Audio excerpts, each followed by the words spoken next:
৩৬ জুলাই ঐতিহাসিক গণ অভ্যুত্থানের বর্ষপূর্তিতে নওগাঁর পত্নীতলা উপজেলা ও নজিপুর পৌর বিএনপির আয়োজনে বিজয় র্যালি ও সমাবেশ অনুষ্ঠিত হয়েছে।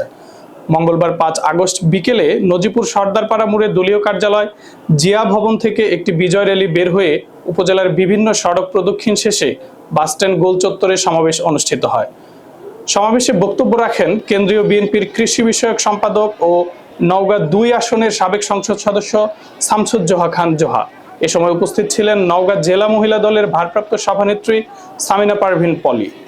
আরও উপস্থিত ছিলেন উপজেলা বিএনপির সভাপতি মোহাম্মদ মোকসেদুল হক সিরি, সাধারণ সম্পাদক আব্দুল্লাহ আল ফারুক, সাংগঠনিক সম্পাদক নজরুল ইসলাম ও রমজান আলী সর্দার, উপজেলা মহিলা দলের সভানেত্রী ও সাবেক মহিলা ভাইস চেয়ারম্যান মরিয়ম বেগম শেফা, পৌর বিএনপির সভাপতি মামুন হোসেন, সাধারণ সম্পাদক বায়েজিদ রায়হান শাহিন, সাংগঠনিক সম্পাদক এজেড মিজান, আব্দুল্লাহ আল মাসুম।